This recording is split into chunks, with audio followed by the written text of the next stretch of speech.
እንግዲህ ወንጌል የሚለው ወደ ረጅም ተራራ ይዟቸው ወጣ ነው የሚለው። ተራራው ደብረ ታቦር ነው ግን አይል እስራኤልን ጦርነት የገጠመበት ቦታ ነው ደብረ ታቦር። እኔ አሁን ስለነገርኳችሁ ነው እንጂ እኮ ባልተናገርኩበት መንገድ አንድን ሰው እስክስታ ሊወርድ እስከሚደርስ ድረስ ማስደሰት እችላለሁ፣ አመስግኜ በደንብ አድርጌ ማለት ነው። ግን አሁን ስለተናገርኩ አይሆንም እንጂ ትክክለኛ ሽልማት ክርስቶስን ማየት ነው። እግዚአብሔርን የምናየው ሕግጋቱ ውስጥ ስንኖር ዝም ብለን ረድኤቱ እየታየን ይመጣል። መከራው ውስጥ ነው ትምህርት ቤቱ ነው የምናየው። ለምሳሌ በምድር ያሉ ጳጳሳት፣ ካህናት፣ ዲያቆናት እርኩስ ቢሆኑ ቤተክርስቲያን ትረክሳለች አትረክስ? እግዚአብሔር ፈቃድ ዛሬ የምንማማረው ስለ ደብረ ታቦር ነው የምንማማረው። ወደ ረጅም ተራራ ይዟቸው ወጣ በሚል ርዕስ ነው የምንማማረው። የማቴዎስ ወንጌል ምዕራፍ 11 ቁጥር 1 ላይ የምናገኘው ኃይለ ቃል ነው። ከ6 ቀን በኋላ ጌታችን መድኃኒታችን ኢየሱስ ክርስቶስ ሦስቱን ደቀ መዛሙርቱን ጴጥሮስን፣ ዮሐንስን፣ ያዕቆብን ይዞ ብቻቸውን ወደ ረጅም ተራራ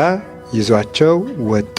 ሲጸልይም ፊቱ በፊታቸው እያዩት ተለወጠ፣ ልብሱም እንደ በረዶ ነጭ ሆኑ። ሙሴና ኤልያስ ከጌታ ጋር እርስ በርሳቸው ሲነጋገሩ ተገኙ ይላል እና ይህንን አይቶ ቅዱስ ጴጥሮስ ደስ አለው። እንደዚህማ ከሆነ ሙሴ እዚህ ካለ ደመና እየጋረደ መና እያወረደ ከጭንጫ እያፈለቀ ባህር እየከፈለ ጠላት እያሰጠመ ኤልያስ ሰማይ እየለጎመ ደመና እየጋረደ አንተ በመካከላችን ሁነህ በዚህ መኖርማ መልካም ነው፣ በዚህ እንኖር አለ ቅዱስ ጴጥሮስ። ይህን ሲናገሩ ወመጻ ቃል እምሰማይ፣ ከሰማይ እንዲህ የሚል ቃል መጣ።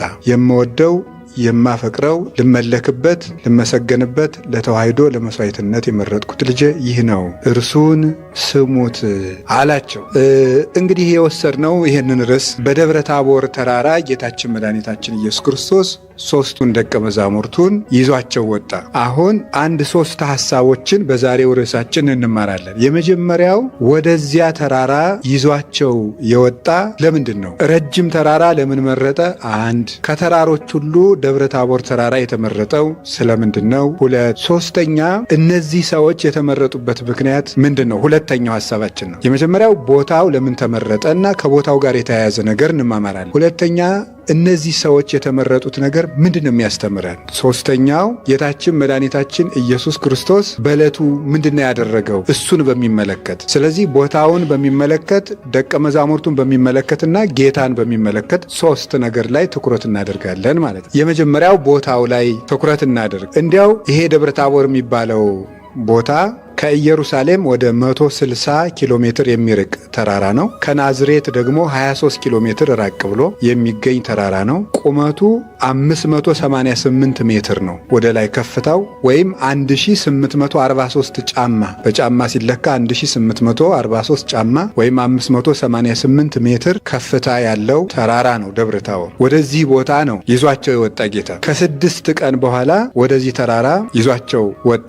ተራራውን ትንሽ ለመናገር አሁንም ለመጨመር እንግዲህ ወንጌል የሚለው ወደ ረጅም ተራራ ይዟቸው ወጣ ነው የሚለው። ተራራው ደብረ ታቦር ነው ግን አይል ወንጌል አይልም እንደዚያ። ታዲያ እንደዚያ ከሆነኛ አሁን ሐምሌ 13 ቀን የደብረ ታቦር በዓል ብለን ጌታ ሐዋርያትን ወደ ደብረ ታቦር ይዞበት የወጣበት በዓል ብለን እናከብራለን። ደብረ ታቦር ብለው የጠሩት ሐዋርያት በሲኖዶሳቸው ነው። ቅዱሳን ሐዋርያት በሲኖዶሳቸው ጌታ ሐዋርያትን ይዞበት የወጣው ተራራ፣ 3ቱን ደቀ መዛሙርቱ ይዞበት የወጣው ተራራ ታቦር ተራራ ነው። በዕብራይስጡ ታቡር ይሉታል። ወደዚያ ነው ይዟቸው የወጣ ብለው ተናግረዋል። ሁለተኛው ቅዱስ ያሬድ ነው። ቅዱስ ያሬድ ታቦር ወአርሞኔ የሚትፌስሑ በዝመዚአከ የሚለውን ወስዶ ከዳዊት የተነገረውን ለደብረ ታቦር በዓል ቀምሮ የሰራው እሱ ነው። ያ ተራራ ደብረ ታቦር ነው ብሎ ለሐዋርያት የቀረበ ሊቅ ነው። አሁን እንግዲህ በእኛና በቅዱስ ያሬድ መካከል በትንሹ የ1400 ዓመት ልዩነት አለ። አንድ ማስረጃ ትልቅ ብሎ የሚያዘው አንዱ ለነገሩ ለድርጊቱ ቅርበት ያለው ሊቅ ማስረጃ ሲደረግ ማስረጃነቱ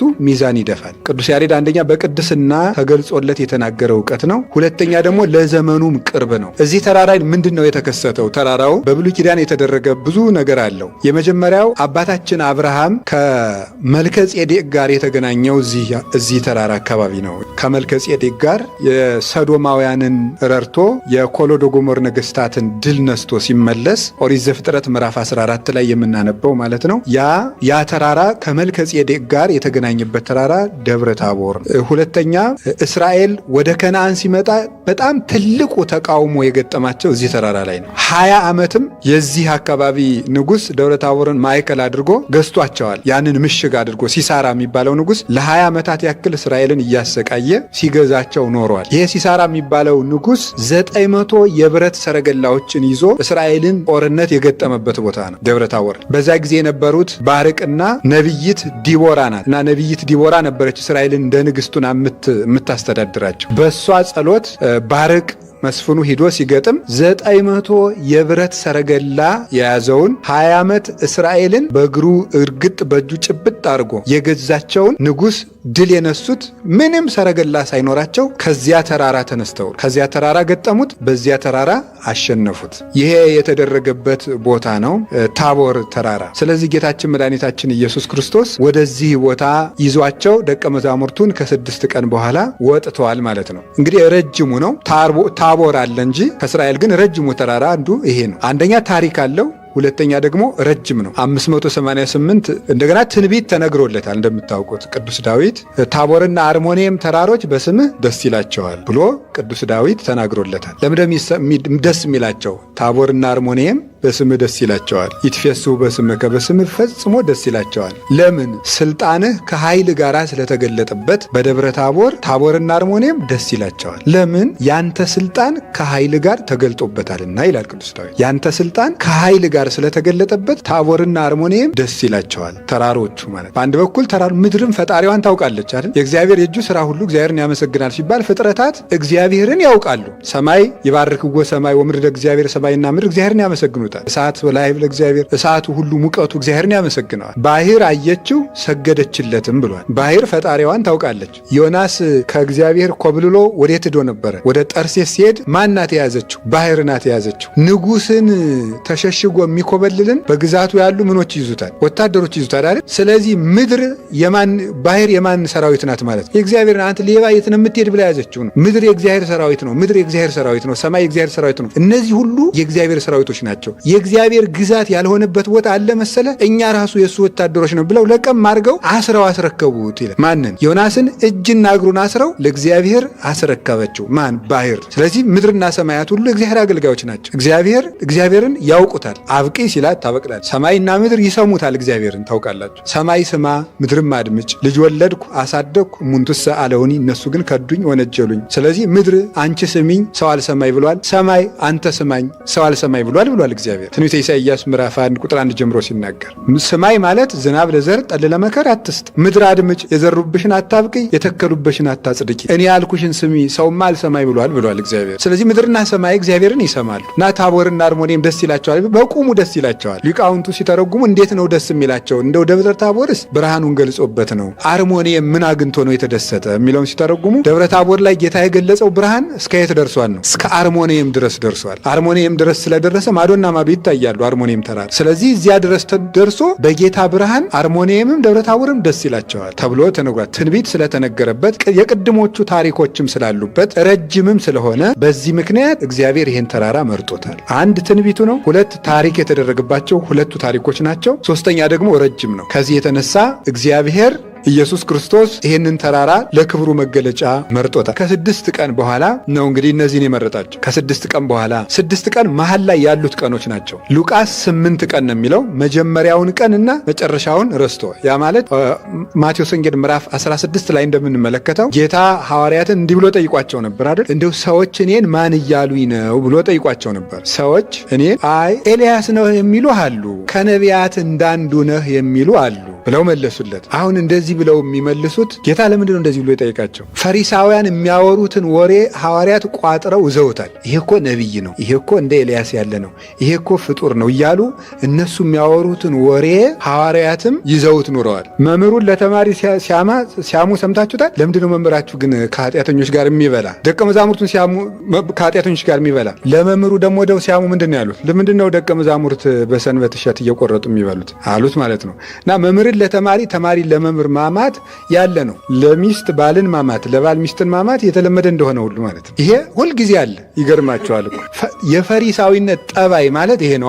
አንዱ የፈሪሳዊነት መስፈርቱ፣ አንድ ሰው ፈሪሳዊነትን ለማሟላት ብዙ መስፈርቶች አሉ። ከነዚያ መስፈርቶች አንዱ እንደዚህ ማድረግ ነው እና ሐዋርያትን ልባቸውን ለመስረቅ ሂደው እሱ እኮ ነቢይ ነው፣ እሱ እኮ ፍጡር ነው እያሉ ይነግሯቸዋል። ጌታ ደግሞ ይሄንን ያውቃል። ሐዋርያትም እንደዚያ እየመሰላቸው መጡ። በውስጣቸው እውነት ነው ነቢይ ነው እኮ እሱ እያሉ እየገመቱ መጡ። እንደ ውሸት ሲደራጅ ምን ይመስላል ይባል፣ እውነት ይመስላል ነው። ደጋግመው የሰሙትን ነገር እሱ አውቋል። አሁን እኛ እንደሱ ብንሆን ምን እናደርግ ነበር ይመስላችኋል? ግን ጌታ አውቆ ዝም አላቸው። እያወቀ ታዲያ ጥርጥሩን ለማጥፋት ሳስባችሁ አውቄባችኋል፣ የፈሪሳውያንን ወሬ አጠራቅማችሁ እየካዳችሁኝ ነው ቢላቸው እሳ እና ምን ታመጣለህ ክደናል ይላል። ሰው ልከኛ ነው። ጠርጥሬያችኋለሁ እንደዚህ እያሰባችሁ ነው ቢላቸው ችግር ነው። እናንተ እንደዚህ እያላችሁኝ ነው ሳይል ምንድን ያለ ሰውኔን ማን እያለኝ ነው አላቸው። በብልሃት ነው እኮ ነው። ሰውኔን ማን እያለኝ ነው እናንተ እንዲህ ብላችሁኛል።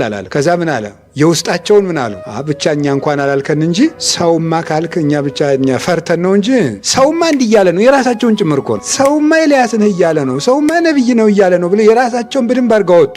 ቁጥር 2 ጥያቄ እናንተ ማን ነው የምትሉኝ አላቸው። የራሳቸው ዝም ሁሉም 11 ሁሉ ጭጭ አለ። ቅዱስ ጴጥሮስ ቅን ነው እናቴ፣ ደግ እንዲወጣ ደስ ነው የሚል በቃ ሽማግሌ እንዲሁ ሽማግሌው የ55 ዓመቱ ሽማግሌ ቅዱስ ጴጥሮስ እጁን አወጣን። ማን ነው የምትሉኝ እናንተ ሲባል አንተ ውእቱ ክርስቶስ ወልደ እግዚአብሔር ሕያው አለው። ትክክለኛውን መልስ ነው የመለሰው። ክርስቶስ ወልደ እግዚአብሔር ሕያው። ክርስቶስ ማለት እንደምታውቁት መሲህ ማለት ነው፣ ወይም ሰው የሆነ አምላክ፣ ክቡር አምላክ፣ በስጋ የተገለጠ አምላክ፣ ኢንካርኔትድ ጋድ ወይም አኖይንትድ ጋድ ማለት ሰው የሆነ አምላክ፣ የተዋህዶ ንጉስ ማለት ነው። ክቡር ንጉስ ማለት ነው ክርስቶስ ማለት። ብቻ ሰውም ያላደለ፣ ብቻ አምላክም ያላደለ፣ ሁለትም ያላደለ፣ ነጠላ አንድም ያላደለ፣ ያልተለወጠ ያልተመጠጠ፣ በተዋህዶ የተገለጸ ክቡር ንጉስ አምላክ ማለት ነው። ይህንን ገለጸ። ለዚያውም ደግሞ የሕያው እግዚአብሔር ልጅ ብሎ ቀዳማዊ ልደቱን ነገር፣ ክርስቶስ ብሎ ደግሞ ዳህራዊ ልደቱንም ቀዳማዊ ልደቱንም አዋህዶ ተናገር። ከቀዳማዊ አብ የተገኘህ ነው። ምን አለው? አንተ ጴጥሮስ አለት ነህ፣ በዚህች አለት ላይ ቤተክርስቲያኔን እሰራታለሁ፣ የሲኦል ደጆችም ሊያነዋውጧት አይችልም አለው። ይገርማችኋል። ይቺ አለት የሚላት ማንን ነው? ይቺ አለት የሚላት ማንን ነው? ክርስቶስ ላይ የቆመችው ሃይማኖት ናት አለት የሚላት። በዚህች አለት ላይ የሚለው አንተ በጠራሃት ምን በምትለው የሕያው የእግዚአብሔር ልጅ ክርስቶስ የምትለው ናት። ይቺ ናት አለት የተባለች። በዚህች አለት ላይ ቤተክርስቲያኔን እሰራታለሁ ነው ያለው። አንተ እንዲህ ብለህ ባመንካት ማለት ቤተክርስቲያን ጴጥሮስ ጀርባ ላይ አይደለም የቆመችው፣ ጴጥሮስ የቆመበት አለት ላይ ነው የቆመችው። አንተ እንዲህ ብለህ በተናገርካት አለት ላይ ምን በምትለው አንተ ውእቱ ክርስቶስ ወልደ እግዚአብሔር ሕያው በሚለው አለት ላይ ይቺ ቤተክርስቲያን ትቆማለች። ብፁዕ አንተ ስምዖን ወልደ ዮና። ዮና ማለት ምን ማለት ይመስላችኋል? ርግብ ማለት። ስለዚህ ለምንድን ነው ጌታ የዮና ልጅ ስምዖን ጴጥሮስ ወይ አንተ ብፁዕ ነህ ያለው? ለምንድን ነው የዮና ልጅ የሚለው ለመጥቀስ ፈለገ? ዮናስ ማለት ርግብ ነው። ዮና ማለት ርግብ ነው። የመንፈስ ቅዱስ ልጁ ጴጥሮስ ወይ እያለው ነበር። እንዲህ ያለውን ነገር የሚናገረው ከመንፈስ ቅዱስ የተገለጠለት ሰው ነው። አንድ ነገር ልንገራችሁ። አሁን በዓለም ላይ ብዙ ድርጅቶች ቤተክርስቲያን ነን እያሉ ነው። ትክክለኛይቱ የክርስቶስ ቤተክርስቲያን የትኛዋ ናት ተብለን ብንጠየቅ ማስረጃችን ምንድን ነው? የጴጥሮስ አለት ላይ ምን ያለችው ናት? የቆመችው ናት። ትክክለኛዋ ቤተክርስቲያን የቅዱስ ጴጥሮስ አለት ላይ የቆመችው ናት። ማቴዎስ 16:19 ላይ የእኔ ቤተክርስቲያን አንተ በጠራኸው አለት ላይ የቆመች ናት ብሎ ነገረን። አሁን ብዙ ሰው ይመጣል አይደል? ቆይ ካቶሊክ ነው ትክክል? ፕሮቴስታንት ነው ትክክል? ኦርቶዶክስ ነው ትክክል? ምስራቅ ኦርቶዶክስ ነው? ኦሪየንታል ኦርቶዶክስ? የትኛው ነው ትክክል ይላል። ማን ነው ትክክል? ሁሉም እኔ ትክክል ነኝ ካለ ትክክለኛይቱ ቤተክርስቲያን የትኛዋ ለመሆኗ ምንድነው ማረጋገጫችን? ስም ትክክለኛይቱ ቤተክርስቲያን የጴጥሮስ አለት ላይ የቆመች ናት። የኔ ቤተክርስቲያን አለ። ማን ነው እንደዚህ ያለው? ጌታ ነው። የኔ ቤተክርስቲያን ምን ላይ የቆመችው ናት ነው ያለ? አለቱ ላይ የቆመችው ናት። አለቱ ምንድነው? አንተ የሕያው የእግዚአብሔር ልጅ ክርስቶስ ነህ የሚለው ነው። ይሄ ነው አለቱ። እዚህ ላይ የቆመችው የክርስቶስ ቤተክርስቲያን ናት። እዚህ ላይ የቆመችው ክርስቶስ ማለት አምላክ ወሰብ ተዋህዶ ማለት ይሄ እኮ ነው። ሰውነቱ በአምላክነት ያልተለወጠበት፣ አምላክነቱ በሰውነት ያልተለወጠበት፣ ሁለት ደግሞ ያላደለ አንተሙ ክርስቶስ ወልደ እግዚአብሔር ሕያው ወይም ውሉደ እግዚአብሔር ሕያው ብሏል። አንተ ውእቱ ነው ያለው። አንተ ተዋህዶውን አንተ አለው። ሁለት ስላልሆነ አንተ አለው። ነጠላ ስላልሆነ ክርስቶስ አለው። ክርስቶስ አንተ አለው። ሁለት አይደለም ማለት ነው። ክርስቶስ አንድ ነው። ተዋህዶ የምንለው እኮ ለዚህ አንተ።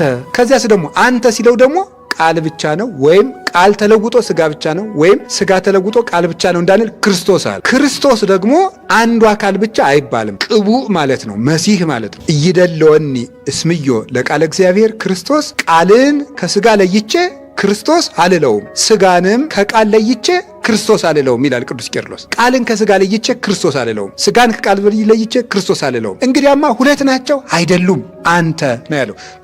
ተዋህዶ ማለት ይሄ ነው። ስጋ በመለኮት አልተለወጠም፣ መለኮት በስጋ አልተለወጠም። አንድ አካል አንድ ባህሪ ነው። ግን ደግሞ ነጠላ አይደለም፣ ግን ደግሞ ሁለት አይደለም እዚህ ላይ። ስለዚህ ተዋህዶ ናት ትክክለኛይቱ የምንለው የድርጅት ደጋፊ ሆነን የኛ ስለሆነ ተቋም አድርገናት አይደለም። ጌታ የነገረን ልብ በሉ፣ ያም እንዲህ ነው፣ ያም እንዲህ ነው፣ ያም እንዲህ ነው፣ ያም ቤተ ክርስቲያን ነኝ፣ ያም ነብይ ነኝ፣ ያም መምህር ነኝ ቢላችሁ የኔ ቤተ ክርስቲያን ምልክቷ የጴጥሮስ አለት ላይ የቆመች መሆኗ ናት ብሎ እንቅጩን ነው የነገረን። ከዚህ ውጪ ሌላ ቤተክርስቲያን ሜዳ ላይ የቆመች ድቡሽት ላይ የቆመች ቤተክርስቲያን አናውቅም። እንዲህ ያለች ቤተክርስቲያን የለችንም ለኝ ይችን ነገራቸው። እዚያ ደግሞ ምንድን አለ? ወለከ እሁበከ መራውተ ዘመንግሥተ ሰማያት። በነገራችን ላይ የሲኦል ደጆች አይችሏትም ብሏል። የሲኦል ደጆች የተባሉት ምን መስላችሁ? አባ ጊዮርጊስ እነ ንስጥሮስ እና አሬዎስ የሲኦል ደጆች ናቸው ይላል። በበር በኩል ወደ ጓዳ እንደሚኬድ ንስጥሮስን ቢከተሉት ወዴት ያደርሳል? ሲኦል ያደርሳል። አሬዎስን ቢከተሉት የት ያደርሳል? ሲኦል ያደርሳል። የሲኦል መግቢያ በሮች ማለት ናቸው። ወደ ሲኦል የሚወስዱ ምንፍቅና ያለባቸው እነዚህ ሊያጠፏት አይችሉም። በዚህ መሰረት ላይ ቆመዋልና ከዚያ ሐሳብ ምን አደረገ? ለአንተም የመንግስተ ሰማያትን መክፈቻ ቁልፍ እሰጥሃለሁ አለ። ይሄ የመንግስተ ሰማያት መክፈቻ ቁልፍ ምንድን ነው? ክህነት ነው። አንዲት ቤተክርስቲያን ለመባል የምትበቃው ይሄ በአንብሮተ እድ የሚሰጠው ክህነት ካላት ብቻ ነው። በቅብብሎሽ የሚመጣው ጌታችን ኢየሱስ ክርስቶስ ሊቀ ካህናት ነው። ሊቀ ካህናት በውስተ ሊቃነ ካህናት አይደለ? ሄሬኔዎስ ሃይማኖተ አበው ምዕራፍ 7 ላይ ሲናገር በሊቀ ካህናት ዘንድ ሊቀ ካህናት ነው እርሱ። ጌታችን ኢየሱስ ክርስቶስ ሊቀ ካህናታችን ነው። ካህናት ደግሞ በአንብሮተ እድ ይሾማሉ። ቅዱስ ጳውሎስ በማንም ሰው ላይ ፈጥነህ እጅህን አትጫን፣ ንጹሕ በሆኑት በተገባቸው በተዘጋጁ ቤታቸውን በአግባቡ በሚመሩ ሰዎች ላይ እጅህን ጫን እንጂ ብሎ እንደተነገረ ማንም ሰው እጁን ተጭኖበት ካልሆነ በስተቀር በሐዋርያዊ ቅብብሎች ካልሆነ በስተቀር ካህን መሆን አይችልም። ነገር ግን ሁሉም ሰው ካህን ነው። አንደኛ ጴጥሮስ ምዕራፍ 2 ቁጥር 5 እንደተጻፈ ሁሉም ሰው ካህን ነው። ሁሉም ወንድም ሴትም። ይሄ ማለት ነው ካህን ማለት አገልጋይ ነው። እግዚአብሔርን ለማገልገል ማንም ሰው ካህን ነው። ምስጢራትን ለመፈጸም ግን በአንብሮተ እድ ያልተሾመ ሰው ካህን መሆን አይችልም። ለመቀደስ፣ ለማቁረብ፣ ለማጥመቅ። እግዚአብሔርን ለማገልገል ግን ሴቱም ካህን ነው፣ ወንዱም ካህን ነው። እግዚአብሔርን ለማገልገል ማለት መጸለይ አገልግሎት ነው፣ መጾም አገልግሎት ነው፣ ራስን መስዋዕት አድርጎ ማቅረብ አገልግሎት ነው። ለዚህ ሁሉም ሰው ካህን ነው። ስለዚህ ይሄንን ነገራቸውና አሁን ጌታ አንተ ብፁዕ ነህ ካለ በኋላ ይሄንን በተግባር ለማረጋገጥ ወዴት ይዟቸው ሄደ? ወደ ረጅም ተራራ ከ6 ቀን በኋላ ይዟቸው ሄደ። ይሄ ጴጥሮስ የተናገረው ክርስቶስ ነቢይ አይደለም፣ ፍጡር አይደለም፣ ከነቢያት እንዳንዱ አይደለም፣ ኤልያስ አይደለም፣ ሙሴ አይደለም፣ የነቢያት ጌታ ነው። ጴጥሮስ እንደመሰከረልኝ ነኝ ለማለት እስመ ስማ ቃላቲሁ ምግባሩ ይላል ቅዱስ ቄርሎስ። የንግግሩ ማስረጃ ምንድን ነው ይላል? ስራው ነው። ንግግሩን በስራ ነው የሚገልጸው። አሁን ጴጥሮስ እንደመሰከረልኝ ለመሆኔ ታያላችሁ። የሕያው እግዚአብሔር ልጅ ነህ አለው አደለ? የእግዚአብሔር ልጅ ለመሆኔ አባቴ ሲመሰክር ማየት አለባችሁ። የነቢያት ጌታ ለመሆኔ ደግሞ ነቢያት ሲመሰክሩ ማየት አለባችሁ። እንዲህ እንዳሰባችሁ አይቀርም ብሎ ይህንን ለማስረዳት ወደ ረጅም ተራራ ይዟቸው ወጣ። እዚያ ሲደርስ ሙሴ፣ ኤልያስ መጡ፣ መሰከሩ። ለምንድን ነው እነዚህን 3 ሰዎች የመረጣቸው? ጴጥሮስና ዮሐንስ እጅግ ስለሚወዱት ነው። እናም ትርጉም ደግሞ አላቸው። ያዕቆብ የኢየሩሳሌም ኤጲስቆጶስ ነው። ዮሐንስ ድንግል ማርያምን የተቀበለ ነው። ጴጥሮስ የመንግሥተ ሰማያት መክፈቻ የተቀበለ ነው። 3ቱም ትርጉም ያላቸው ሰዎች ናቸው። እነዚህን 3 ሰዎች ይዞ ወጣ። ለፍቅሩም ይበልጥ ይሳሱ የነበሩ ስለሆነ ከነቢያት ደግሞ ሙሴና ኤልያስን መረጠ። መጨረሻ ላይ የትምህርታችን ማጠቃለያ ተራራው ነው። በነገራችሁ ላይ ወደ ተራራውን የምንመለሰው እንመጣለን። እነዚህን 3ቱን ይዟቸው ወጣ። የጴጥሮስ አባቶቻችን እንደሚተረጉሙት እነ ቅዱስ ጎርጎርዮስ ዘኑሲስ እንደሚሉት የጴጥሮስ የዚህ ሃይማኖቱ ሽልማት ነው ይላሉ። ጴጥሮስ የተመረጠበት ምክንያት የሰው ልጅ የሃይማኖቱ ሽልማት የክርስቶስን ብርሃን ማየት ነው። የማመን ዋጋው የክርስቶስን ብርሃን ማየት ነው። ከዚያ በኋላ ሰው ሌላ ምንም አይፈልግም። በነገራችሁ ላይ አሁን ብዙ ነገር እንፈልጋለን። አትፈልጉም? እሺ ሌላው ይቅር፣ ጤና አትፈልጉም? ጤና እንፈልጋለን። ምግብስ? እኔ እፈልጋለሁ፣ ተውት እናንተ አትፈልጉም። ልብስስ? ሰው ቢያከብራችሁስ ደስ ይላችኋል? እኔ አሁን ስለነገርኳችሁ ነው እንጂ እኮ ባልተናገርኩበት መንገድ አንድን ሰው እስክስታ ሊወርድ እስከሚደርስ ድረስ ማስደሰት እችላለሁ፣ አመስግኜ በደንብ አድርጌ ማለት ነው። ግን አሁን ስለተናገርኩ አይሆንም እንጂ ባልገባው መንገድ ግን የሰውን ልብ ቁልፉን ከፍቶ መግባት ይቻላል። ቁልፉን እንዲህ አድርጎ እንዲሁ ምንም ያለ ዘበኛን አድርጎ የሰውን ልብ ለመክፈት ማመስገን ነው። አንተ ደጉ እኔ እንደዚህ ያለው በቃ እንደዚህ ነው። የዋህ ነው ሰው። ገራገር እኮ ነው ሰው። እልክ ሲያስዙት ነው ያመሰገኑት፣ ችግር የለም እና እንፈልጋለን አይደለም። አሁን ግን የሚገርማችሁ ነገር ሰላም እንፈልጋለን፣ እውነት ሐሰት እንፈልጋለን። አንድ ሰው ግን ከበቃ በኋላ እነዚህን እኛ የምንፈልጋቸውን ነገሮች ሁሉ እንደማይፈልግ ታውቃላችሁ። አይፈልግም። ምግብ ብትሉት አልፈልግም ይላችሁ። ለምን? ክርስቶስ ምግብ ሆኖታል። የሆነ ነገር ማየት አትፈልጉም? እንፈልጋለን። ማየት፣ ሀገር ማየት፣ ከተማ ማየት፣ ብዙ ነገር ይገርማችኋል። ግን ሰው እግዚአብሔርን ካየ በኋላ ግን ምንም ማየት አይፈልግም። የመላእክትም የሰው ልጆችም ዓይን አንተን ሲያይ ያርፋል። እግዚአብሔርን ያየ ዓይን ሌላ ማየት አይፈልግም። እግዚአብሔርን የሰማ ጆሮ ሌላ መስማት አይፈልግም። ፈጣሪ እግዚአብሔር የሚናገረኝን እሰማለሁ። ቅዱስ ዮሐንስ አፈወርቅ ቆሮንቶስን ሲተረጉም ኤፌሶንን ሲተረጉም ብሎ ይናገራል መሰለኝ። ለምፈልገው ነገር ሁሉ የክርስቶስ መጽሐፍ በቂ ነው ይላል። ለምፈልገው ነገር ሁሉ፣ ለምንም ነገር፣ ለመደሰትም፣ ለጤናም፣ ለእውቀትም የክርስቶስ መጽሐፍ በቂ ሀብቴ ነው። ሰው እግዚአብሔር ከሰማ የሚሰማው የለም፣ የሚፈልገው የለም። እግዚአብሔርን ማየት የመጨረሻው የልብ ጥጋብ ነው። የተራበች ልብ የምትጠግበው እግዚአብሔርን ስታይ ነው። ክብርህን አይቼ እጠግባለሁ ይላል ቅዱስ ዳዊት። እግዚአብሔርን ማየት የማመን ዋጋው ልንገራችሁ፣ የክርስቶስን ብርሃን ማየት ነው። አንዳንድ ጊዜ የማመናችን ዋጋ እስኪ አሁን ለምሳሌ ፍልሰታን እዚህ ብዙ ጥያቄ ይዛችሁ የመጣችሁ ምዕመናን ትኖራላችሁ። ሱባኤው ሲያልቅ ግን ምንም የለም። ሱባኤው ሲያልቅ መቀጠብ ያለ ነገር የለም። መልአክም በህልማችን አልመጣም። እንደው ድንግል ማርያምም በቀይ ሰው ተመስላም አላየናትም። ምንም የተፈጠረ ነገር የለም። እንደ ትናንትናው እየተኛን ነው። በቃ ይመሻል ይነጋል። እናሳ ግን እግዚአብሔር ትቶናል? አልተወንም። የማመን ዋጋ የፈለጉትን ነገር ማግኘት አይደለም። የማመን ዋጋ እግዚአብሔርን ማግኘት ነው። እግዚአብሔርን ያገኘ ሰው ልብ በሉ፣ እንደዚያ ቢሆን ኑሮ ሐዋርያት ከስረዋል ማለት ነው። 3 ዓመት ለፍተው እኮ ምን እንዳላቸው ሰምታችኋል? ብር አሽሮ ይጥላቸዋል ብለን ስንልሳ ወርቅ እንዳትይዙ፣ ሳንቲም የሚባል ነገር እንዳትይዙ ብሏቸው ጭራሽ እሳ ምን ብሎ የገብስ ዱቄትም ስንቅም አቅማዳም ከረጢት፣ ሌላስ ደግሞ ጭራሽ ለፍተው የገዟትንስ ቢሆን ነጠላ ጫማም እንዳትይዙ፣ ጫማ እንዳታረጉ፣ ምርኩዝ ሁሉ እንዳትይዙ አላቸው። እርቃናቸውን ግፍፍ። ለምን? ቅዱስ ዮሐንስ አፈወርቅ ምን ያለ የወርቁ ጌታ እኔ እያለሁላችሁ ምን ጨነቀ ብለህ ሳንቲም ትይዛለህ አላቸው። ክርስቶስን ያዙና ሄዱ። ምንም ግን አልያዙ። ምንም እንዳትይዙ ግን እሳ ምን አላቸው? ወደ ዓለም ሁሉ ሂዱ አላቸው። ዓለም ላይ ሄዱ። ባዷቸውን ይዘው ዓለምን ገዙት። በሳንቲም ቢሆን ኑሮ ጴጥሮስና ዮሐንስ ለስንቱ መታከሚያ ሰጥተው ይስልኩት ነበር። በነፃ ግን ሰው ሁሉ ፈወሱ። ዓለም ሁሉ ተቀበላቸው። በሰራዊት ብዛት ቢሆን ኑሮ ጴጥሮስ ስንት ሰራዊት አደራጅቶ ሮም ቤተ መንግስት ሊገባ ይችላል። ከኢየሩሳሌም ተነስቶ እየተዋጋ ክርስቶስን ይዞ ግን ባዶ እጁን ቤተ መንግስት ውስጥ ገባ።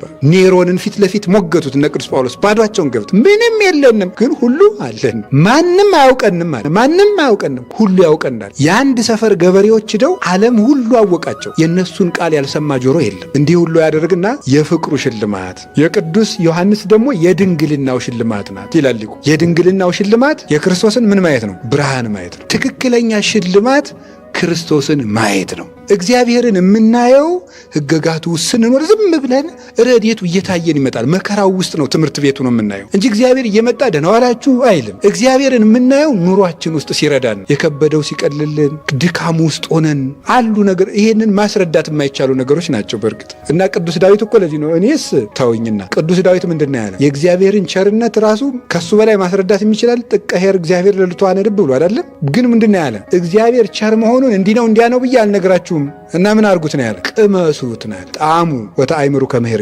እግዚአብሔር ቸር መሆኑን ታውቁ ዘንድ ቅመሱት ነው ያለ። ይሄንን ነው የድንግልና ሽልማት። ያዕቆብም ለፍቅሩ ስለሳሳ እግዚአብሔርን የመውደድ ሽልማት እግዚአብሔርን ማየት ነው። እግዚአብሔርን ስለወደዳችሁ እንዲያው አሁን ንስሐ ገብቼ ነበር። ንስሐ ከገባው ወዲህ ነው ሀብቴ የተወረሰ። ንስሐ ከገባው ወዲህ ነው ንግዴ የከሰረ። ንስሐ ከገባው ወዲህ ነው ሕመም ያበቀልኩት።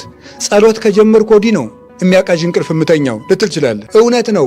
የማመንም የማፍቀርም የመስጠትም የመንሳትም ዋጋው እነዚህን ነገሮች ማግኘት ሳይሆን የእግዚአብሔርን ማየት ክብር ማየት ነው። እሱን ደግሞ ሳናይ እናምነዋለን፣ መጨረሻ ላይ በምጽአት እናየዋለን። ይሄ ነው ሐሳቡ የእግዚአብሔርን ብርሃን ለማሳየት። ኤልያስ፣ ሙሴ ከኤልያስ በፊት የነበረው ኤልያስ በኋላ የመጣው ሁለቱም አንድ ነገር ነበር የጠየቁት። ሙሴ እግዚአብሔርን ምን ብሎ ጠይቆ ነበረ? ፊትህን ምን በላይ ነው ያለ? አሳየኝ ነው። ይውላችሁ የትልቅ ሰው የመጨረሻ ጥያቄ ፊትህን አሳየኝ። ዳዊት የጠየቀው ጥያቄ አንዲት ጥያቄ ናት። እሷሳ በእግዚአብሔር ቤት አሐተ ሰአልክዎ ለእግዚአብሔር ኪያሃ አስስ። አንዲት ነገር እግዚአብሔርን ለምነዋለሁ፣ እሷንም ተግቼ እፈልጋታለሁ። በእግዚአብሔር ቤት ሁልጊዜ ኖር ዘንድ እግዚአብሔር ደስ የሚያሰኘውን ነገር እንዳውቅ በቤተ መቅደሱ እንዳገለግለው ይሄንን ነው። ፊትህን እፈልጋለሁ ነው። ሙሴም የጠየቀው ፊትህን እፈልጋለሁ የመጀመሪያ ጥያቄ ነው። ጌታ ማቴዎስ ወንጌል ምዕራፍ 6 ላይ አስቀድማችሁ መንግስቱን ፈልጉ ያለ ጽድቁን ፈልጉ የተባለ መንግስቱን ጽድቁን መጀመሪያ እኔን ፈልጉኝ ነው። የዮሐንስ ወንጌል ምዕራፍ 6 ላይ ጌታ እንጀራ አበርክቶ ካበላ በኋላ ሰዎች ተሰብስበው መርከብ ተሳፍረው አበላና ጌታ ዘወራል። ከዚያ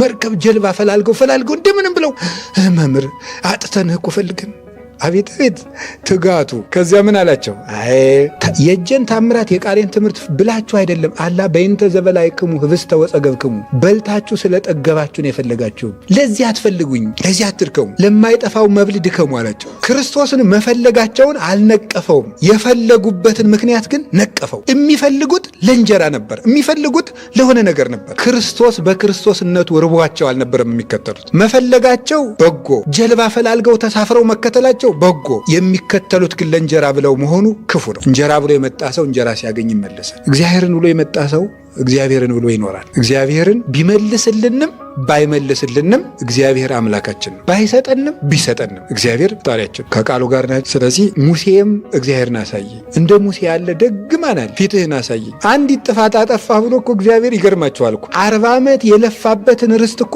ገብቶ ሳያያት ነው ሙሴ የእሸቷን ሳይቀምስ ነው መንገድ ላይ የቀረ። 40 ዓመት ደክሞ ከፈርዖን ጋር ተከራክሮ ባሕር ከፍሎ በዚያ ምድረ በዳ እባብ እያፏጨበት የ600,000 አመለቢስ ህዝብ ጥያቄ እየዘበዘበው ማታና ምጧት የሚለዋወጥ አንድ ጊዜ አስጠማህን፣ አንድ ጊዜ አስራብከን፣ አንድ ጊዜ በረሃ አምጥተህ ልትፈጀን ነው፣ እዚያው ግብፅ ዱባ ብንበላ ይሻለን ነበረ፣ አንተም ብሎ መሪ፣ አንተም ብሎ ርስት አውራሽ እያሉ መከራውን ሲያሳዩት፣ እንዴ ይሄንን ህዝብ እኔ ፈጥሬዋለሁ እንዴ? ኧረ ከበደኛል። አንድ ቀን ወደ ጌታ ሄዱ። እኔ ፈጥሬዋለሁ እንዴ? ይሄን ህዝብ አንድ አድርገኛል። እግዚአብሔርን ሄዶ እንዲህ ያለ ሸክም ተሸክሞ 600,000 ህዝብ አንድ ሰው በትከሻው ተሸክሞ እንደዚያ ብሎ የተጓዘው ሙሴ እስራኤል እስኪጓጉ ድረስ እጁን ዘርግቶ እየጸለየ እጁ ዝሎ ሲወርቅ ከእጁ ስር ድንጋይ ተክቦለት እንዲያዙሩ እንዲያርጎ እስራኤልን የተሸከመው ሙሴ የለፋበትን እንጎቻ ገብቶ ከጓሮ አልቀመሰም፣ አላማረረም። ደግሞ ምን አለው እግዚአብሔር? ሲመራ ኑሮ ከነዓንን አያት በል አትገባም እንግዲህ ያለው ሙሴ ኢያሱን ተካው በምትክ አንተ እዚህ ነው ሞተ የምትቀር አለው። ሙሴ የለፋባትን ነገር ሳያገኝ ሞተ። ግን የለፋበት ነገር ለካ ሌላ ነው። ያማን ነው? መድኃኔዓለም። የእሱን ፊት ማየት ያንን አመጣና ተራራው ላይ አሳየው። ኤልያስ አንድ ነገር ሲናገር ሰምታችሁታል። ሕያው እግዚአብሔር አምላክ ኃይል ዘቆምኩ ቅድሜሁ አለ። በፊቱ የቆምኩት የእስራኤል አምላክ ሕያው እግዚአብሔር ያውቃል። ደስ ሲል ንግግሩ በምን የቆምኩት ነው ያለው። ሲያነቡት ሲሰሙት ቀላል ነው። እስኪ ልንገራችሁ የእግዚአብሔር ቤተሰቦች፣ ማታ ልትተኙ እንደቆማችሁ እግዚአብሔር ፊታችሁ ላይ እንዳለ አስባችሁ ታውቃላችሁ? ኤልያስ ማለት እንደሱ ነው። ያንን ተውትና ቤተ ክርስቲያን ውስጥ ቆመን እግዚአብሔር ፊታችን ላይ እንዳለ አስባችሁ ታውቃላችሁ? ቤት ውስጥ እንደዚህ ተውት። ቤተ ክርስቲያን ውስጥ አንዳንድ ጊዜ እኮ ድራማ የምንሰራ ነው የሚመስለው እኮ። እግዚአብሔር ፊት ለፊት ያለ እናስመስላለን። አላየንም ዝንባባል። ቤተ ክርስቲያን ውስጥ እኮ ነው እግዚአብሔር ፊት ለፊት ያለ እንደሆነ አናስብም። ጭር እንዲሁ አይድረስ እኮ ነው። ሲጀመር እግዚአብሔር ቤትም መኝታም የትም የሚታሰብ ነው። እንኳን እዚያ መጸዳጃ ቤት ውስጥ እንኳን ቢሆን ፈጣሪያችን መርሳት የለብን። እዚያ እንኳን ቢሆን እግዚአብሔር የትም አለ። ሰው ግን ቤተክርስቲያን ኤልያስ ሜዳ ላይ ቆሞ ምንድን ያለው? በፊቱ የቆምኩት የእስራኤል አምላክ እንዴት ያለ ነው? እግዚአብሔርን እያየ ነው። ዳዊትሳ ምንድን ያለ? ዘልፈር የእየወለ እግዚአብሔርን ሁልጊዜ አየዋለሁ፣ እንዳልታወቅ ዘወትር በፊቴ ነው። እግዚአብሔርን ሁልጊዜ አየዋለሁ። ዳዊት ሲነሳ እግዚአብሔርን እያየ ይነሳል። ሲተኛ እግዚአብሔርን እያሰበ እያየ ይተኛል። ወበምስካበየኒ እዜከረከ ይላል። እግዚአብሔርን እያየ የሚናገር፣ እግዚአብሔርን እያየ የሚራመድ፣ እግዚአብሔርን እያየ የሚተኛ፣ እግዚአብሔርን እያየ የሚነሳ ይቅርና እግዚአብሔርን እያየ የሚያስቀድስ እንኳን ጠፍቷል። እግዚአብሔርን እያየ የሚቀድስም ይኖራል። እግዚአብሔርን እያየ እንደ ስራ ሆኖ እኮ ነው አገልግሎቱ፣ እንደ ስራ መጽሐፉን ቀጥሎ ቅዳሴ ግን ብሎ የሚል እንደዚህ ነው የሆነ የምዕራፍ ዝግጅት ነገር አይደለም። ቀጥሎ ያለው ቃለ እግዚአብሔር መባሉ፣ ከሰዓታት ቀጥሎ ኪዳን፣ ከኪዳን ቀጥሎ ቅዳሴ የሚለው አለ መታሰብ። እያንዳንዷ እርምጃ ውስጥ እግዚአብሔር ይታያል ወይ? ሊጦን ሲባል እግዚአብሔር ይታያል ወይ? መስታወቁ ሲባል እግዚአብሔር ይታያል ወይ? ዲያቆኑ ሲጸጋቂ ሲል እግዚአብሔርን ያየዋል ነው? ማይኩን ነው የሚያየው? ባለማህሌታውያን ሲጸነጽሉ እግዚአብሔርን ያዩታል ወይ? በተለይ ወጣቱ ሴቱን ነው የሚያይ። ይቅር በሉኝ። ማህሌቱም ደመቅ የሚል የሴቶች መጋረጃ ሲከፈት ነው።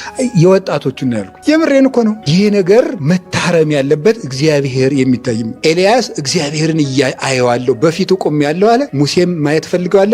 ሁለቱንም አመጣና አሳያቸው። እግዚአብሔርን ማየት እንዴት ትልቅ ነገር ነው! እግዚአብሔርን ለማየት ያብቃን። አቤቱ አይነ ልቡናን ስጠን፣ ወትረ ኪያከ ይርአያ፣ አንተን ብቻ የሚያዩ አይኖች ስጠን፣ ጆሮዎቻችንም አንተን ብቻ እንዲሰሙ አድርጋቸው። አንተን የሚያይን ስጠን። የትልቅ ነገር እኮ አንተን የሚያይን ስጠን። እግዚአብሔርን የሚያይ ማን ያየዋል? አሁን እግዚአብሔር ዝም ብሎ በሰማይ ሆኖ ቁጭ ያለ ንጉሥ መሰላችሁ? እዚህ አለ እኮ እግዚአብሔር እንጂ የሆነ እዚያ ግዛቱ ነው እዚህ ደብዳቤ የሚልክም አይደለም እኮ እግዚአብሔር። ወይ እንደ ጣዖት አንድ ቦታ ላይ ጣዖት ነው እኮ አንድ ቦታ ላይ ተሸፍኖ ቁጭ የሚል። እግዚአብሔር ግን ዓለም በእጁ የተያዘች ምሉ ስፉህ ረቂቅ አምላክ ነው። ስለዚህ እግዚአብሔር አሳያቸው። ያን ለማየት ነው እዚያ የወሰዳቸው።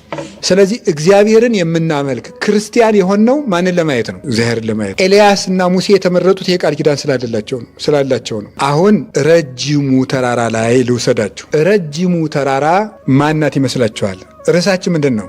ወደ ረጅሙ ምን ተራራ ወሰዳቸው ነው ርዕሳችን ማለት ነው። እዚያ ውስጥ ጌታ ወሰደና ምንድን ያደረገ? አንድ ተስፋ መለሰ። ረጅሙ ተራራ ጋር አልመጣሁም ገና። አንድ ተስፋቸውን ሰጣቸው።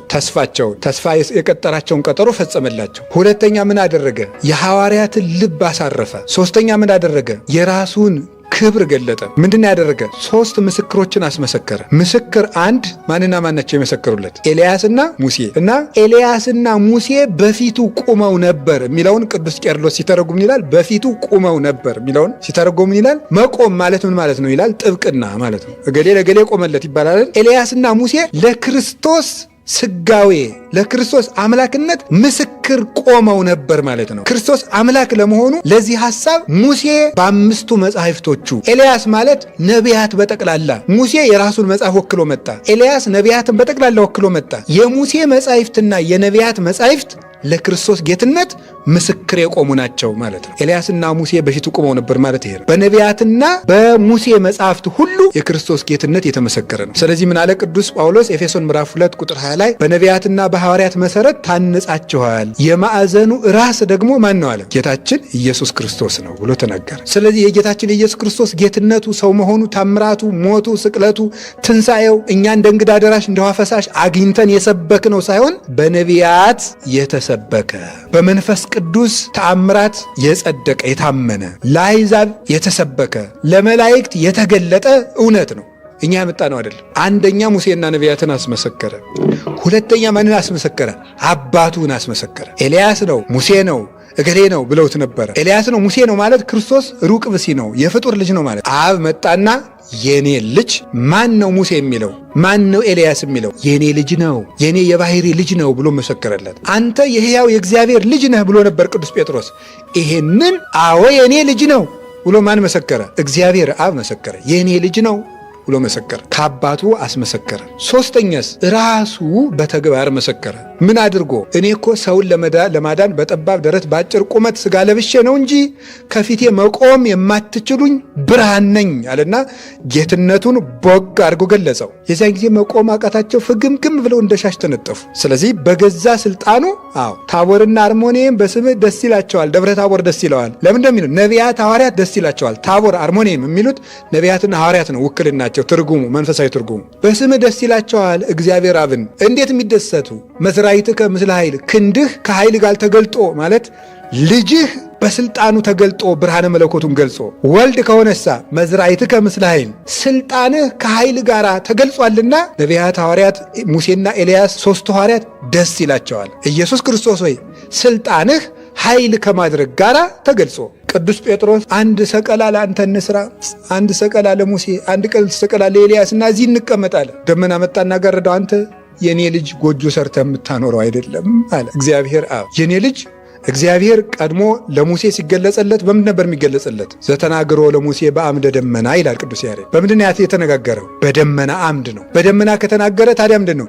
የኔ ልጅ ሙሴን በአምደ ደመና ሲያናገር የነገረ ቅዱስ የነበረ ቅዱስ ዳዊትም ወረሴ የደመና መከሄዶ፣ ደመናን ጫማው መረጋገጫው መረማመጃው አደረገ እንዳለ፣ ዘይጠፈር በማይጽርሆ እንዳለ የኔ ልጅ በደመናት ላይ የሚረማመድ በክብሩ ተሰውሮ የሚኖር ጌታ ነው እንጂ ጴጥሮስ ሆይ በጎጆ የሚኖር መምህር አይምሰልህ ክርስቶስ ለማለት ደመና መንፈስ ቅዱስ ነው። አንድም 3ቱ አካላት ተገልጠዋል። ወልድ በብርሃን መንፈስ ቅዱስ በደመና አብ በቃሉ እየመሰከረ 3ቱ ለምስክርነት ቀረቡ። ክርስቶስ በምድር ጎጆ የሚኖር አይደለም። ሰማያትና ምድር በእጁ የተያዙ የሰማይና የምድር ጌታ ነው የሚለው ተገለጸ።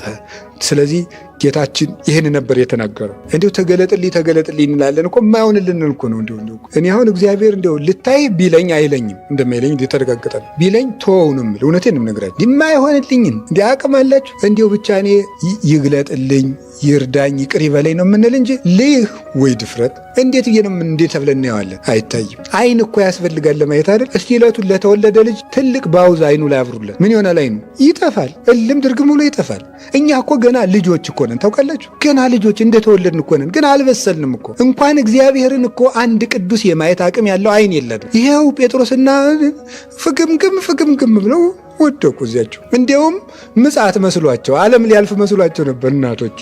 ኋላ እኮ ታች ዝቅ ብሎ እንዳትናገሩ ያላቸው እየሮጡ ሄደው ዓለም ሊያልፍ ነው ጎበዝ ሊሉ ሆነው እኮ ነው። ያልገባቸውን ነገር ሊሰብኩ ሆና ተው አለች። ቆይ እኔ እኔ እዚሁ አለ ልትጋነኛል ዘጋ። ኋላሳ ምን ያስለው ጥሩ ነው። ሰይጣን መጣና ፓትርያርክ የምትሆን አንተ ነህ። ከዕቃ ቤት ሙዚየም ያለውን የድሮውን አባቶቻችን አሮዬ ብር ታምጡ፣ እኔ ፓትርያርክ ልሆን ነው። መነኩሴ ለዚህማ እንደው መድኃኒት እኮ ነው። ፈልሴ ፓትርያርክ ልትሆን ነው ብለው በእግር ብረት ሲያስሩት እልም ብሎ ጠፋለት። ተመስገን እግዚአብሔር አምላክ ተመስገን እያለ እዚያው አለ አርፎና ይሄ መድኃኒቱ ይሄ ነው። ቆይ አትናገሩ አላቸው ጌታ። እስኪ ቆይ አትናገሩ በሉ፣ ሲገባችሁ ትናገራላችሁ፣ ጊዜ አለው። አሁን አልገባችሁም አላቸው። ጥሩ አድርጎ ልጅ ማሳደግ የሚያውቅ አባት ነው ጌታ። ቆዩ አላቸው። ቆዩ ልጆች አላቸው። መንፈስ ቅዱስ ሲሰጣችሁ ምንድን ነው ያለ? ይሄንን ብርሃን ተሸክሞ ለመዞር ኃይል ከሰማይ ያስፈልጋል። ኃይል እስከሚመጣ እዚሁ ቆዩ አላቸው። ለዚያ ነው አትናገሩ ያላቸው። በዚሁም ውዳሴ ከንቱ አይረባም ብሎ ነው ይህንን ነገራቸው። ከቃሉ ጋር ናቸው። እግዚአብሔር ከሁላችን ጋር ይሁን። መጨረሻ ወደ ምን ይዟቸው ሄደን ያልኳችሁ? አቤት ምን አላችሁኝ? ወደ ተራራ። ሙሴ ምን ያደረገ ነበር? ያገባ። ኤልያስሳ ያላገባ።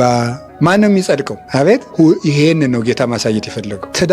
ባለትዳርም ሆኖ የማንን ፊት ማየት ይቻላል? የእግዚአብሔርን ፊት ማየት ይቻላል። ከጋብቻ ውጭ ሆኖ የማንን ፊት ማየት ይቻላል? የእግዚአብሔርን ፊት። አሁን ምንኩስና ኃጢአት ነው ምናምን እዚህ መጽሐፍ ቅዱስ የለም ምናምን ይላል ሰው። ያለ ሰውዬ ኤልያስ ሳያገባ የክርስቶስን ብርሃን አየ። ሳያገቡ የእግዚአብሔርን ብርሃን የሚያዩ አሉ። አግብተው በጋብቻቸው እግዚአብሔርን ብርሃን የሚያዩ አሉ። ሁለቱም እግዚአብሔር የባረከውን አምኖ ለተሰማራበት በሁለቱም እግዚአብሔርን ማየት ይቻላል። ያንን ነው ማስረዳት የፈለገ። 5 እንግዲህ አሁን እንምጣ። ወደ ምን ነው ወሰዳቸው? ወደ ረጅም። እስኪ አንድ ይበሉላችሁ በአጭሩ። ይህች ረጅም ተራራ ማናት? ቅድስት ቤተ ክርስቲያን ናት። ርዕሳችን ወደ ረጅም ተራራ ወሰዳቸው ነው። ቤተ ክርስቲያን ሲሰራ አይታችሁ ታውቃላችሁ? በአብዛኛው ሜዳ ላይ ነው፣ ተራራ ላይ ነው የሚሰራ። ለምን ይመስላችኋል? ይተረጉሙታል ሊቃውንቱ የደብረ ታቦርን ተራራ ሲያብራሩ። ቤተ ክርስቲያን ረጅሟ ተራራ ናት።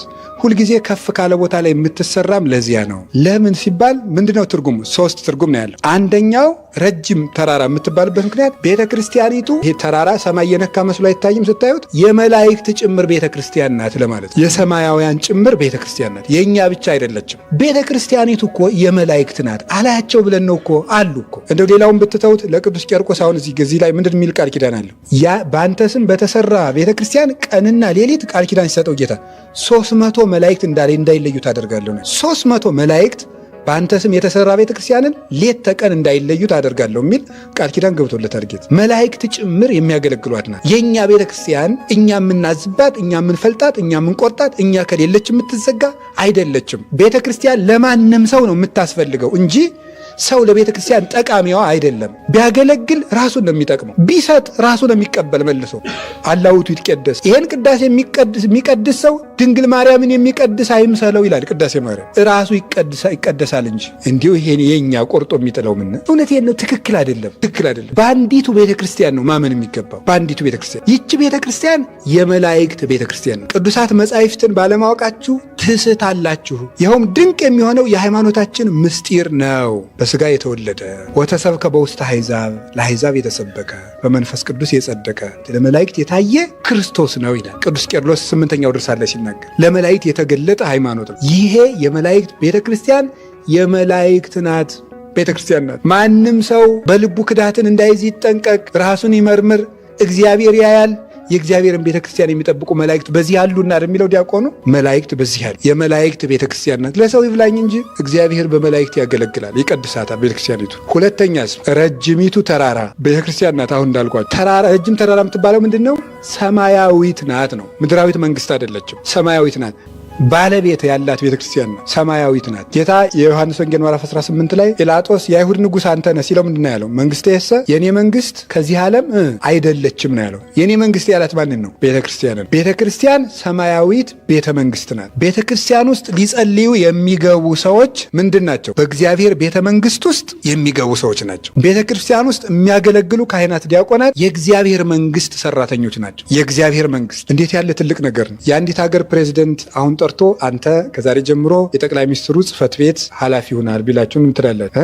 እልል አለች ምድር ነው ምን የሚባለው ማለት ነው። ስንት ነገር ተደርጎ ነው ይሄ ለአንተ ያዋልኩ ውለታም ተጠንቀቅ ምናምን ተብሎ ነው። ቤተክርስቲያን ስትገባ ግን ምን አድርጋችሁ ነው የገባችሁ? እስቲ ማመልከቻችሁ ምን ነበር? ያሳዛችሁት ነገር ምንድን ነው? ምንም ዝም ብለን እኮ ነው የገባን። ተመርምረንም እኮ አልገባንም። ከነ ዝክንትላችን ነው የገባን። ከነ ምናምንቲያችን ገብተን የነጻንባት፣ የተቀደስንባት፣ የከበርንባት ሰው ድሪቶ ለብሶ ገብቶ ካባ የደረበባት ይች ቤተክርስቲያን እኔንም ይጨምራል። እና እንዲህ እግዚአብሔር በመንግስቱ ቀጥሮን ሳለ ደግሞ ለዚያውም እኛ ባለውለታ መሆናችን ያስገርማል። እግዚአብሔር በዚህ መንግስት በነፃ እንድንገባ ፈቅዶልን፣ በነፃ ብቻ አይደለም እየከፈለን የሚያኖረን፣ የሚከፍለንም ብር አይደለም ደሙን እየከፈለን የሚያኖረን፣ ደሙን እየሰጠ ስጋውን እያበላ ደሙን እያጠጣ ራሱን እያለበሰ የሚያሳድገን ነው እሱ። ይህን ያደረገልን ክርስቶስ። ይቺ ቤተክርስቲያን በሙሽራዋ ስጋ ልጆቿን የምታሳድግ ቤተክርስቲያን እንደምን ያለች ናት ይላል ቅዱስ ያዕቆብ ዘስሩግ። እንዲህ ያለችው ቤተክርስቲያን ውስጥ ነው የምንኖረው። ሰማያዊት ቤተክርስቲያን ናት። መሪዋ ሰማያዊ ንጉስ ነው። ራሷ ሰማያዊ ንጉስ ነው። ለምሳሌ በምድር ያሉ ጳጳሳት፣ ካህናት፣ ዲያቆናት እርኩስ ቢሆኑ ቤተክርስቲያን ትረክሳለች? አትረክስም? አትረክስም። ምክንያቱም ምን ስላልሆነች? ምድራዊት አይደለችም፣ ሰማያዊት ነው። ሰው ይረክሳል፣ ቤተክርስቲያን ግን አትረክስም። በዚህ እርግጠኛ ሆኑ እና በሰው እርግጠኛ ባንሆን እንኳን በማን እርግጠኛ ነን? በቅድስት ቤተክርስቲያን እርግጠኛ ነን።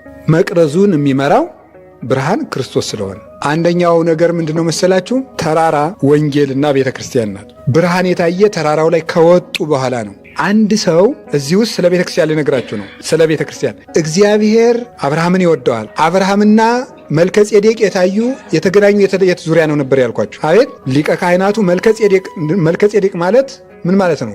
ንጉሠ ጽድቅ ማለት የእውነት ንጉሥ ማለት ነው። የሰላም ንጉሥ ማለት ነው። ለእኛ የሰላም ንጉሥ መድኃኒታችን ማን ነው? ሊቀ ካህናታችን ኢየሱስ ክርስቶስ ነው። ክርስቶስና የሰው ነፍስ የሚገናኙት የት ነው? ቤተ ክርስቲያን ነው። እስራኤል ርስት ለመውረስ ሲመጡ መጀመሪያ ተቃውሞ የገጠማቸው የት ነው ነበር ያልነው? የከናን ንጉሥ የተቃወማቸው የት ነው? ደብረ ታቦር። ዲያብሎስ ሁልጊዜ ትግል እንዲገጥመን የት እንዳንሄድ ይመስላችኋል? ቤተ ክርስቲያን እንዳንሄድ። ርስት ከመግባት በፊት ጠላቶች መጀመሪያ የሚገጥሙ ደብረ ታቦር እንዳትወጣ ነው። መንግሥተ ሰማያት ከመግባታችን በፊት ዲያብሎስ መጀመሪያ የሚፈትነን ቤተ ክርስቲያን እንዳንገባ ነው። ሰው በቀላሉ ካጣቸው የማያገኛቸው 3 ነገሮች አሉ። አንደኛው ደጋግሜ ተናግሬዋለሁ፣ ቤተ ክርስቲያን መሄድ ሰው ሳምንት ከቀረዘ በኋላ መመለስ አይችልም። ሁለተኛስ ከስጋው ደግሞ ራቅ ብሎ ከቆየ ሰው በቀላሉ አይመለስም። ሶስተኛስ የሌሊት ጸሎት ሰው ካቋረጠ በቀላሉ ያገኘውም ትጋት ሀብት ናት፣ ትነሳለች፣ ትጠፋለች እንደ መብራት። ስለዚህ ቤተ ክርስቲያን እንዲሁም ቅዱስ ዮሐንስ አፈወርቅ ያለውን ባለፈው 1-2 ሳምንት ስናገር ነበር። ምንድን ነው ያለው? ጻድቅ ሰው ነህ ሆይ ይላል። ጻድቅ ሰው ነህ? አዎ። እንደዚያ ከሆንክ ቤተ ክርስቲያን ና፣ ጽድቅህን ትጠብቅልሃለች ይላል። ኃጢአተኛ ነህ ወይ? አዎን። ቤተ ክርስቲያን ና፣ ከኃጢአትህ ታነጻሃለች ይላል። ሁለቱም ብትሆን ግባ፣ እሷ ውስጥ ነው። እዚያች ውስጥ ነው የምንነጻው፣ የምንቀደሰው፣ ስሬት የምናገኘው። ቤተ ክርስቲያን ውስጥ ደክሞ የሄደ ሰው ኃይል ይዞ ይመለሳል። ገጥሟችሁ አያውቅም? እንዲያው ቅድስናውን ይሄ በቅተው የሚያዩትን የአባቶችን እንተውና በጣም ጉልበታችሁ ድቅቅ እያለ እየተጨማደዳችሁ እያፏሸጋችሁ ሄዳችሁ ቅዳሴው ሲያበቃ ጠንክራችሁ አትመለሱ? አይታችሁ ታንተውቁ? አዎ። ባህል በላ ለቅድስት ቤተ ክርስቲያን እስመ ኩሉ ዘጌሳሃብ ይሃይጻሙ።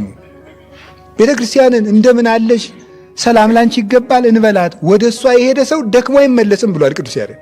አይደክምም ቤተክርስቲያን የሄደ ሰው። ስለዚህ መጀመሪያ እዩት በሞቴ ሰው አጋንንት ቢይዘው ህመም ቢኖርበት የለመደ ኃጢአት ቢኖርበት ቤተ ክርስቲያን ካላዘወተረ ሰይጣንን ማሸነፍ አይቻል። አንደኛው ሰይጣን መጀመሪያ የሚቃወም ቤተክርስቲያን እንዳንሄድ ነው። ምክንያቱም ቤተክርስቲያን የክርስቶስ አካል ስለሆነች።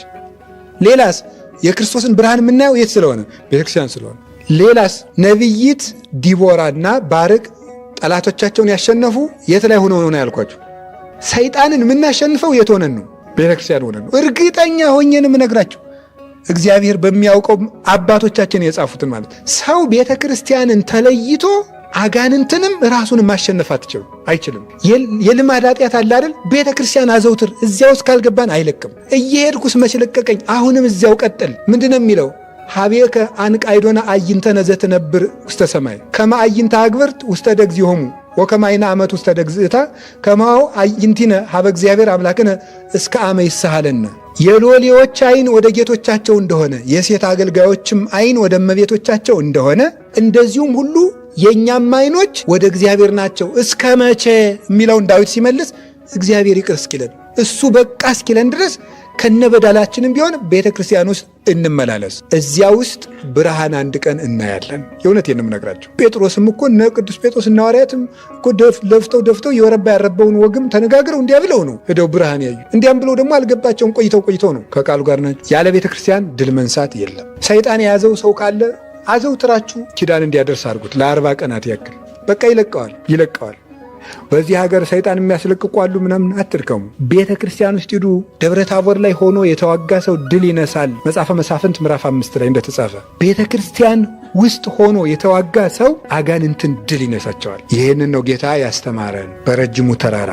ግን አንድ ነገር ልንገራችሁ፣ የቀረኝ ይሄ ነው። ተራራ የተባለች ማናት ነው ያሉ ሊቃውንት ሲተረጉሙልን፣ ወንጌል ከቤተ ክርስቲያን ተጨማሪ ምንድናት? በሉ ንገሩኝ እንጂ ወንጌል ናት። እና መንግሥተ ሰማያት ምንድን ነው የሚለው? ተራራው 500 ስንት ነበር ያልኳችሁ? 88 ሜትር ነው ብለናል። ያደክማል አያደክምም? ያደክማል። እግዚአብሔር ፈቅዶ እኔም በእግሬ ሄጄ አይቼዋለሁ። ያደክማል። በተለይ አሁን ደግሞ መንገዱ እንደዚህ ነው፣ ለመኪና እንደዚህ ብሎ ስለተሰራ እንደዚህ እያለ ሲታጠፍ እንደውም 1000 ሜትር ሳይሆን አይቀርም የምንጓዘው እና በእግር ብትሞክሩት በጣም ያደክማል። እውነት ለመናገር ኃይለኛ ተራራ ነው። ያንን በእግር መሄድ ያስፈልጋል ለማየት ክርስቶስን ብርሃኑን ለማየት ሜዳው ላይ የለም፣ ተራራውን መውጣት ያስፈልጋል። እንደዚህ ሁሉ ሙሴ ምንድን ነው ያላችሁኝ? ባለትዳር። ኤልያስሳ ያላገባ፣ ሐዋርያትሳ ደቀ መዛሙርት። ምን ማለት ይመስላችኋል? በትዳርም የእግዚአብሔርን ብርሃን ማየት፣ በድንግልናም የእግዚአብሔርን ብርሃን ማየት፣ ሁሉም ግን አቀበት ነው። ሁሉም ምንድን ነው? አቀበት ነው። በቀላሉ አይታይበትም። ተራራውን መውጣት ያስፈልጋል። ተራራውን ሳይወጡ ብርሃን የለም። ሁሉም አቀበት ነው። አሁን አንዳንድ ሰው ትዳር ይቀላል ወይስ ምንኩስና ቢላይ፣ ጌታዬ ሁሉም አቀበት ነው መልሱ። ሁሉም ተራራ ነው።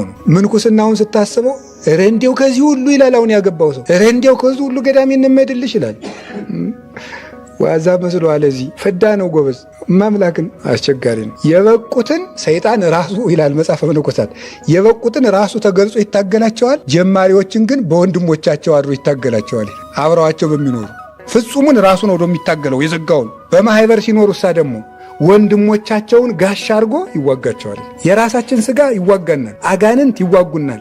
ወንድሞቻችንን ጋሻ አድርጎ ደግሞ ሰይጣን መሽጎ ይዋጋ። ምንኩስና ወግ እንዳይመስላችሁ ጎበዝ፣ ዘላችሁ እንዳትገቡ። እውነቴን ነው። እንዲሁም ገዳማትን መከራ የሚያበላቸው ዝም ብሎ እየሮጠ እየመጣ የሚያነኩስ ሰው ነው። አትምጡ ሳይገባችሁ፣ ገብቷችሁ ግን ጥሩ ነው። አቀበት ነው። መነኩሴውን ደግሞ ምን ያስብለዋል ሰይጣን? ስለዚህ ሁሉም አላገባ ሊያስብለው ይችላል ብዬ አስባለሁ። በቃ ትዳሩ እንደዚህ ሁሉ ነገር እንደው ዋዛ መስሏቸዋል። እዚህ መነኩሴው ቢያመው የሚያስታምመው የለ፣ ሙቶ ቢያድር እንኳን የሚያየው የለ፣ ቢታመም ምግብ አሻሽሎ የሚበላበት ዘመድ የለው፣ መታከሚያ የለው፣ ማረፊያ የለው። የሰው ሐሳብ ጠብቆ አንተ ከአንድ ሚስት ጋር መኖር አቅቶ ከ300 መናይ ጋር ነው የ300 ጠባይ መናይ ጠባይ ችሎ ነው የሚኖር ጠብቆ። አጋንንት ይዋጉታል። ምንኩስና ቀላል አይደለም። እና እንደዚያ ከሆነማ ጋብቻው አይሻልም? የለም እዚያ እኮ እንደዚያ ሚስቱ ቤቱን ጠርጋ ትቆየዋለች፣ ወጥ ሰርታ ትቆየዋለች፣ በምክር ትረዳዋለች፣ ታጨዋውተዋለች ምናምን ወዘተርፈ፣ ግን ትጨቀጭቀዋለች፣ እሱም ይደበድባታል። የምሬን ነው ነገራችሁ እኮ ከባድ ነው። መነኩሴ ነፃ ፍጡር ነው ደግሞ በዚህ ስታዩት። ውሎ ገብቶሳ ገሌን ሳላጫውታት ሳላጫውቶ ጠቅልል ብሎ ትኝት። ያኛውሳ ወለመተ ዝም ብለህ እንደዚህ እንደ ግንድ አውራ ትባላለህ። እንደዚያ ቀልድ የለም። እንደፈለኩ በገዛ ቤት የለም። የገዛ ቤት እንኳን የገዛ ቤት አንተ ራሱ የራስህ አይደለም። ማነው የደወለልህ? ማናት የደወለችልህ? ቅድም እነማን ነው ስልክ ያላነሳው? ማት የሆነ ፍሰት አለ አሉ ነው እንግዲህ እንደነገሩኝ ያገቡት ሰዎች። ጎበዝ መከራ ነው። ሌላው ቀርቶ ልጁ ተወልዶ ሕፃን ልጅ ተወልዶ ልጁ ታሞ ይሄን አመመኝ ሳይል አፉን ሳይፈታ የሚያለቅሰው መከራስ። ሕፃኑ ልጅ እሪ ምን ሆነ ነው አፉን አልፈታ። የእናት አባት ወገብ ቁምጫ ቀላል አይደለም። አፉን ያልፈታ ልጅ ማስታመም በጣም ችግር ነው። ቀላል አይደለም፣ እንደሚያዩት አይደለም። እና ማን ይቀላል? በዚያ ደግሞ ስታዩት የውሃ አለ፣ የመብራት አለ፣ የቤት ኪራይ አለ። ተከራይተህ ስትኖርሳ ልጆች አሉ፣ አላከራይም። ለምን? ብዙ ውሃ ትጠቀማላችሁ፣ ሽንት ቤቱ ይሞላብናል ይባላል። በግምት ነው እንግዲህ አሉን። ከባድ ነው። ማን ይሻላል? ሁሉም አቀበት ነው አትሉ? ባሉ ነገሩ እንጂ ሁሉም አቀበት ነው። ከማን ጋር እንውጣው? ከመድኃኔዓለም ጋር። እዟቸው ምን አለን ያልኳችሁ? ወጣ ነው። ግን ከክርስቶስ ጋር ሁሉንም እንወጣዋለን። ሊደክመን እንችላለን፣ ተንሸራተን ልንወድቅም እንችላለን፣ ልንሰበርም እንችላለን፣ ዘግይተን ልንደርስም እንችላለን። ብቻ ግን ከእግዚአብሔር ጋር እንደርሳለን። ብቻችን ግን አይሆንልንም። ከክርስቶስ ጋር ግን ምንም ተራራ ይወጣል። ወንጌልም እንደዛው ነው እንደምታዩት። ወንጌልም አለ ወንጌል ሲወጧት ታስቸግራል፣ ተራራ ሲወጡት ያስቸግራል። ከላይ ሆኖ ግን ጭንጫውን ግጫውን እያሳየ ነፋሻ አየር እያለ ደስ ያሰኛል። ወንጌልም ሲማሯት ታስቸግራለች ይላል። ገብቶቻል? ሲማሯት ምን ትላለች? አሁን እንደምሰብካት እንዳትመስላችሁ። አሁን ስሰብካት እናንተ ሁሉ ስብከት የምችሉ አልመሰላችሁም? አዎ እንደዚህ አይደለችም። አሁን እንደሚሰብኳት አይደለችም። ሲማሯት ራሱ በኑሮ ብቻ ሳይሆን ለመማርም አስቸጋሪ ናት ወንጌል። አሁን ተማሪውን ዘር ማጥናት ብቻ መስሏችኋል የሚቸግረው? ይረብሸዋል ሰይጣን። ምን ብሎ ጥለሁት ይለዋል፣ አይገባም ይለዋል። አሬ ተማሪው ምን ይላል? ኧረ እንደው ምን አይነት መከራ ነው ይላል። ግን እሳ እና ሐዋርያት ተሰቃይቶ የተማሯትን ወንጌል አንተ እንደ ልብ ልትማራት ነው? የለም፣ አይሆንም። እነሱ ምን እያሉ ነው የተማረው? መርከብ ላይ ተሳፍረው ውሃ እየሞላባቸው እርቧቸው እሸት ቆርጠው እየበሉ ቤት አልባው ነው የተማሩት። ያቺ የሐዋርያት በረከት ለየትኛውም ደቀ መዝሙር ትደርሰዋለች። ሰይጣን እነሱን ብቻ እኮ አይደለም፣ አሁን መጽሐፍ የሚማረውን ብቻ አይደለም፣ ምዕመንነት ራሱ ምንድን ነው? ደቀ መዝሙርነት አይደለም? ስንማር እንቸገራለን። እንዲሁ ይገርማችኋል። እኔ አሁን እንደው አላወራችሁም ብዬ ነው እንጂ ተማሪው እኮ አብዛኛው ተማሪ ስናጠና እኔም ራሴ ሳጠና ሌሎችንም ደና የነበረው ሰውዬ መጽሐፍ መዘርጋት በተለይ ወንጌል ከሆነ ያፏሽገዋል። ይሄ አይኑ ፍርጥ ጠሽ ያደርገዋል። በጣም ነው የሚያሰቃየው። እንቅልፍ ይለዋል። ሆድ ቁርጠቱ፣ ጨጓራ ሁሉ ተጫጭኖ የሚመጣው ወንጌል ገልጦ ሲያጠና። ቀላል እንዳስመስላችሁ። ግን መጨረሻ ላይ የማንን ብርሃን ታሳያለች? የጌታችን ኢየሱስ ክርስቶስን ብርሃን ታሳየናለች። እንግዲህ መንግሥተ ሰማያትም ተራራ ናት። እላይ ወጥቶ ንጹሕ አየር መተንፈስ የሚፈልግ፣ እላይ ወጥቶ ብርሃን ማየት የሚፈልግ፣ እላይ ወጥቶ ሀገር ማየት የሚፈልግ ይህን ተራራ ታግሶ ይውጣ። ብትወድቁም ቀጥሉ፣ ቢደክማችሁም ቀጥሉ፣ ብትንሸራተታችሁም ቀጥሉ፣ ቢያድጣችሁም ቀጥሉ፣ እስትንፋስ ቢያጥራችሁም እያረፋችሁ ቀጥሉ። እና ደግሞ ብቻችን አይደለም። ከማን ጋር ነው? እግዚአብሔር ጋር ነው የምንወጣው እንጂ ዝም ብሎ አንድ ሰው እንዴው አንድኛዬን ተስተካክዬ ነው ቤተ ክርስቲያን የምሄድ ይላል። ተው እንጂ ብቻህን የምትወጣው አይደለም። ላካቸው ነው ይዟቸው ወጣ ነው የሚለው። ጥሩ ሰው ሆኜ ነው ቤተ ክርስቲያን የምሄደው አትበሉ። ጥሩ ሰው ምን ሆነው ከእግዚአብሔር ጋር ነው። መጀመሪያ ተስተካክዬ ነው ክርስቶስን የምፈልገው እንዴ? ጥሩ ሰው ለመሆን ነው ራሱ ክርስቶስን የምፈልገው። ጥሩ ሰው ለመሆንም እሱ ነው የሚያስተካክለኝ። ስለዚህ ከሱ ጋር ነው የምንወጣ እንጂ ብቻችን አንወጣም። እንግዲህ ተራራውን ያውጣን፣ ጫፉ ላይ ያድርሰን፣ ብርሃኑን ለማየት ያብቃል። ያስተማረን የመከረን ልዑል እግዚአብሔር ስሙ የተመሰገነ ይሁን።